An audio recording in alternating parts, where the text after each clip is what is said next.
Es sin duda el conflicto más sangriento de toda la historia de los humanos. En esa Segunda Guerra Mundial se pusieron en solfa ideologías, cuestiones, caracteres, personalidades, y lo cierto es que de esa catarsis profunda, severísima, sufrida por nosotros, por la humanidad, pues surgió lo que estamos viviendo hoy en día. Somos una consecuencia de aquellos años en los que fallecieron más de 60 millones de personas. 60 millones de personas. En su buen porcentaje, esas muertes se dieron en Europa. Y los culpables de aquellas muertes tenían nombres propios: Adolf Hitler y Joseph Stalin.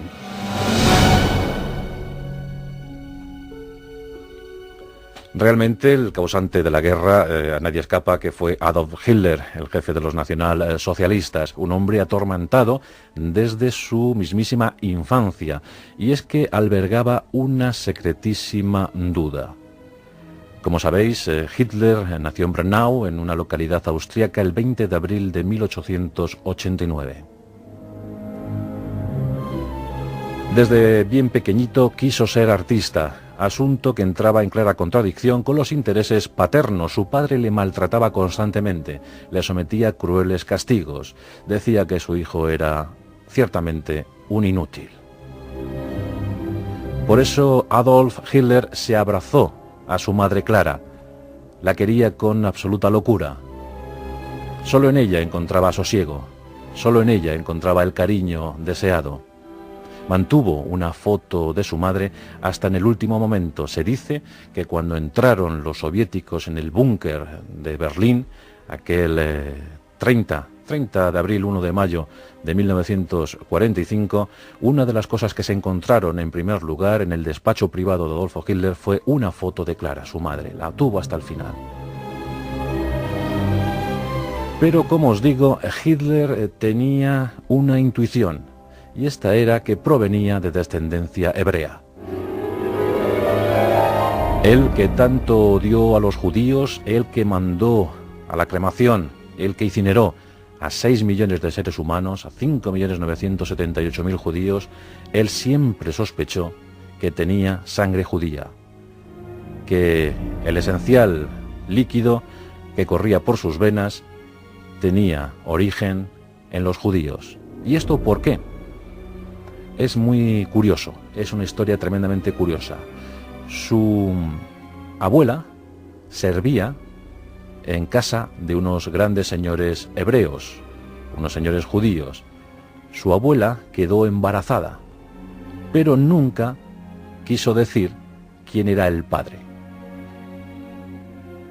Y nació el padre de Adolfo Hitler, el progenitor de Adolfo Hitler, nacido de madre soltera y de padre incógnito.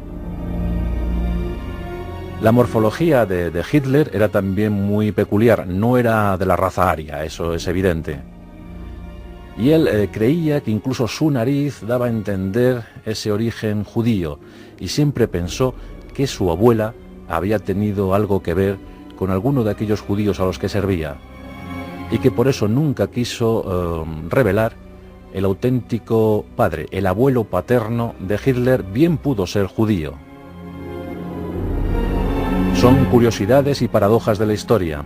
Él que tanto odio demostró hacia la población hebrea, hacia la población semita, siempre pensó en su fuero interno que acaso su abuelo paterno había sido judío, era judío. La verdad es que Hitler lo pasó muy mal en su infancia, pero también en su juventud. Una vez instalado en Viena, intentó ingresar en la Academia de Arte, pero fue rechazado en 2 ocasiones. ¿Y por qué?, os preguntaréis. ¿No era mal paisajista? Esta era la cuestión, que solo pintaba paisajes. Era incapaz, no podía retratar a nadie, no podía reflejar en sus cuadros seres humanos. Era algo superior a sus fuerzas. Y por esta cuestión en la academia rechazaron la solicitud del joven Adolf Hitler. ¿Cómo hubiese cambiado la historia, verdad? Si hubiese sido capaz de retratar una imagen, una efigie humana. Pues no, era incapaz, no podía, le superaba. Malvivió por las calles vienesas y en esas mismas calles, avenidas, contactó con el mundo judío. Le llamaba mucho la atención, ya os digo cuál era su temor, y era nada más y nada menos que pertenecer a esa raíz. Y comenzó a leer los panfletos, los periódicos judíos, y empezó a elaborar una secreta conspiración en su mente.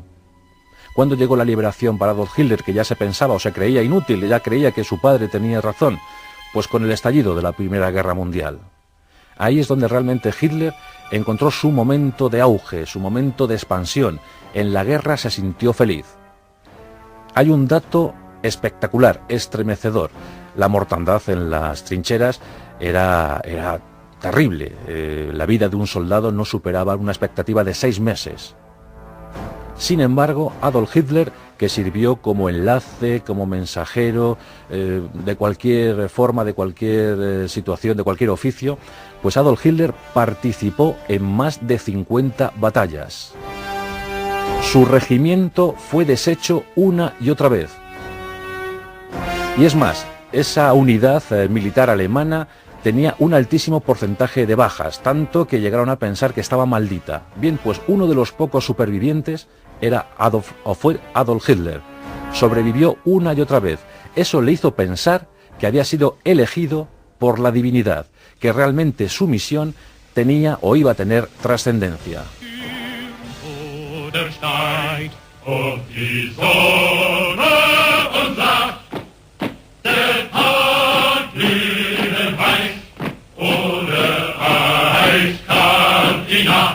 El 11 de noviembre de 1998 las autoridades germanas firmaban la paz de forma sorpresiva. Muchos oficiales, muchísimos soldados consideraron que esto era una puñalada por la espalda. Ellos que tanto se habían sacrificado por su nación, que tantos muertos habían dejado sembrando los campos de batalla europeos, pensaron que tarde o temprano se vengarían. La anarquía se adueñó de muchas ciudades alemanas. De ese caos, de ese desasosiego, de esa gravísima crisis económica provocada por los excesivos pagos de guerra, surgieron grupos radicales, ideologías extremas, entre ellas el Partido Nacional Socialista, a cuya cabeza se situó Adolf Hitler en muy pocos años. Por ello, y por algunas intentonas de golpe de Estado, sufrió la cárcel, y en esa cárcel comenzó a confeccionar Mein Kampf, su auténtico ideario político. En enero de 1933 los nazis llegaban al poder. Un imperio, un Reich, que debería durar 1000 años, pero que por fortuna tan solo lo hizo 12. Mientras tanto, en la Unión Soviética ocurrían cosas.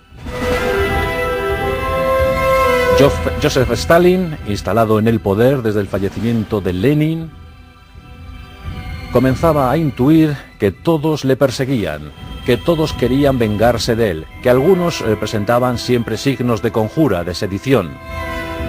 En esos años 30 llegaban las famosas purgas estalinistas. Millones de seres humanos sucumbieron víctimas del dictador cruel y sanguinario.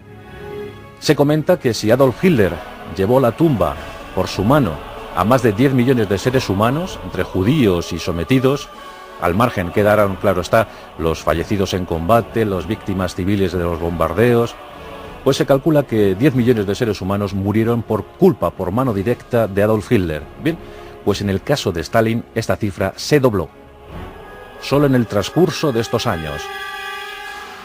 En el verano de 1937, Stalin, paranoico, absolutamente paranoico, a decir de los psiquiatras, pues decretó el fusilamiento de miles de personas. En la Plaza Roja de Moscú, esos fusilamientos alcanzaron la cifra asombrosa de 1.500, 2.000 personas diarias. Esto ocurría en 1937, pero previamente Stalin había dejado ya un reguero de sangre. Un hombre pues atormentado también desde la infancia, aquí coincide con Hitler, su padre le maltrataba una y otra vez. Joseph Stalin, nació contrahecho, con ciertos problemas de movilidad, incluso por accidentes en su brazo izquierdo. La verdad es que tenía ciertos complejos de inferioridad ante los demás, y eso posiblemente le hizo ser más agresivo. Pensaron para Joseph que debería ser el seminario lugar donde redimirse de tantas y tantas contrariedades. Y en efecto, estuvo 5 años en el seminario, estuvo a punto de algún día ordenarse sacerdote, pero no lo hizo. Le expulsaron por ser un ser absolutamente radical, por ser personaje absolutamente radical. Una leyenda también muy oscura la de Stalin en cuanto a su familia. Su primera mujer falleció por tifus, le dejó un primogénito, Yakov, y este chico tiene una historia tristísima.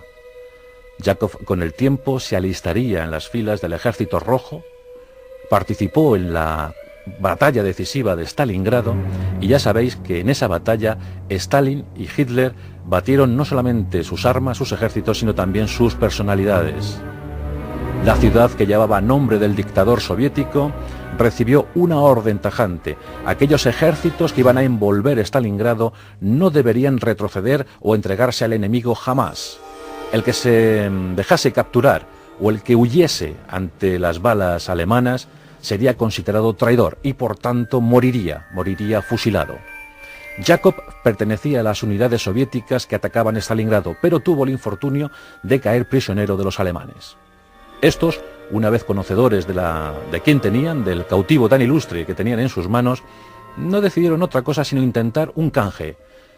Comunicaron a los mandos soviéticos que tenían a Yakov Stalin, tenían al hijo de Stalin, y que le podrían cambiar por algunos oficiales de alta graduación, preferentemente de las SS.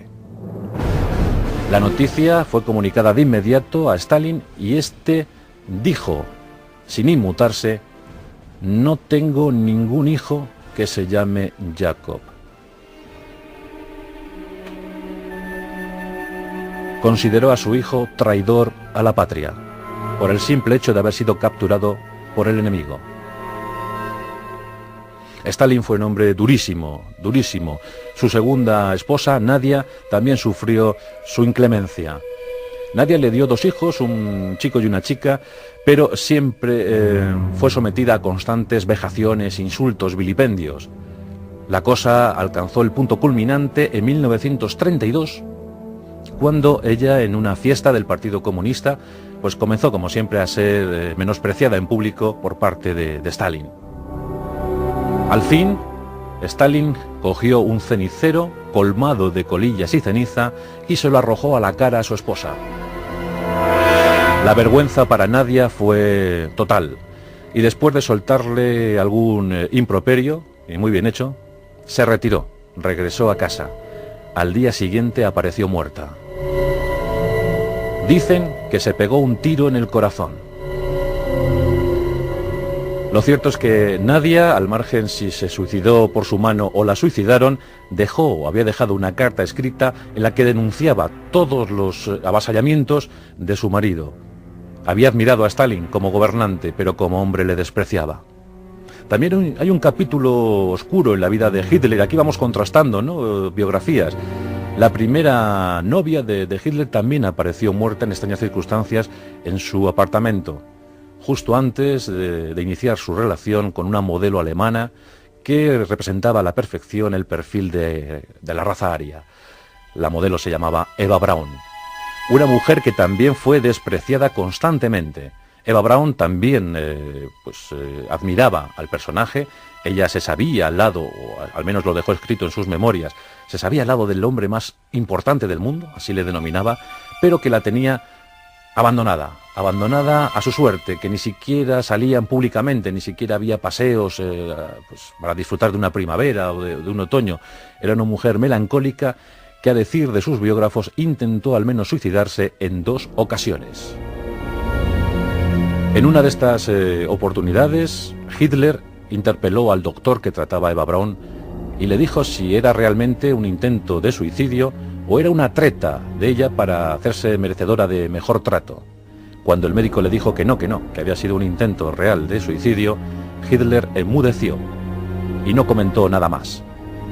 Como ya es sabido, en el último instante de resistencia en el búnker, en los momentos finales de la Segunda Guerra Mundial, se casaron para inmediatamente eliminarse.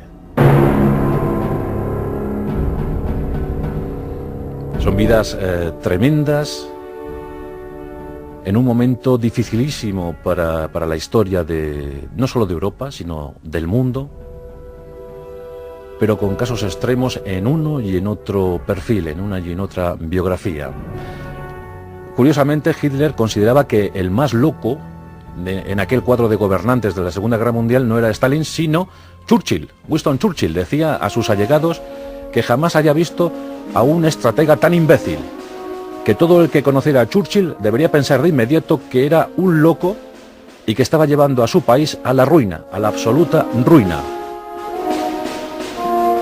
Los improperios emanados desde la boca de Adolf Hitler contra Churchill son realmente para confeccionar un reportaje extensísimo. Pero aquí la sorna del premier británico imperó ante todo. Después de escuchar una de las habituales soflamas contra él lanzadas por Hitler, Winston Churchill dijo una frase célebre desde entonces. Churchill afirmó: si Hitler invadiera el infierno, a buen seguro encontraría una manera de defender al diablo. Seguro que comentaría algo favorable sobre el demonio. Churchill, desde luego, tenía mayor brillantez intelectual que Hitler o que Stalin, sin duda alguna. Los psiquiatras, los psicohistoriadores, que hay una rama muy interesante que se dedica a la psicohistoria, a analizar los personajes históricos, pues coinciden en afirmar que tanto Hitler como Stalin eran paranoicos, que hubiesen precisado tratamiento psiquiátrico, pero que prosperaron gracias a las circunstancias, gracias a la envolvente de la época. En el caso de Hitler, la histeria colectiva, una especie de fanatismo secundado por millones de seres humanos, pues se adueñó del momento y siguieron a pies juntillas los dictados del Führer, aquel Führer que les iba a conducir durante 1000 años a la gloria. Y en el caso de Stalin fue el miedo, la ignorancia. Millones de seres humanos sucumbieron por culpa de estos miserables. Queda otro elemento digno de tener en cuenta, de tenerse en cuenta, y este es Benito Mussolini, un hombre que ante todo odiaba el comunismo y que de alguna manera también veía mal la subida, el ascenso de Adolf Hitler. E incluso cuando Hitler invade Austria en 1938, la reacción de Benito Mussolini es colocar 4 divisiones italianas en la frontera con Austria. O sea que las relaciones, aunque Hitler siempre vio en Mussolini a un mentor, a un personaje a seguir, un ideal, lo cierto es que Mussolini siempre miró con cierto rechazo la figura de Adolf Hitler. Mussolini había nacido 10 años antes que Hitler, en 1879, y la verdad es que también tiene cosas interesantes porque era hijo de un socialista acérrimo. Por tanto, Mussolini en sus años jóvenes, siguiendo el modelo paterno, pues militó en la extrema izquierda. Fue un extremista radical. Pensaba que la violencia ante todo. Y bueno, pues finalmente otra catarsis sufrida en la Primera Guerra Mundial, en el estallido de un obús que mató a muchos menos a él, aunque él quedó malherido con 40 fragmentos, 40 esquirlas que se incrustaron en su cuerpo. Pues él consideró también que había sido de alguna manera elegido para la gloria, y al poco de finalizar esa Primera Guerra Mundial fundó el Fastio, el partido fascista. La peripecia de Mussolini también es digna de un pasaje de la historia, y algún día nos detendremos en él. Pero sí que es cierto que cuando murió, víctima de los partisanos, en aquella plaza pública de Milán, donde fue colgado, pues ese 28 de abril impactó de tal manera a Hitler que decidió no correr la misma suerte de su otrora amigo. Y posiblemente la muerte violenta de Mussolini a manos de los partisanos provocó o desencadenó el ya premeditado suicidio de Hitler. En fin, que durante unos años la humanidad estuvo en manos de gente desequilibrada, de auténticos dementes. Por fortuna, ya han pasado más de 60 años. Ojalá que esto nunca se repita.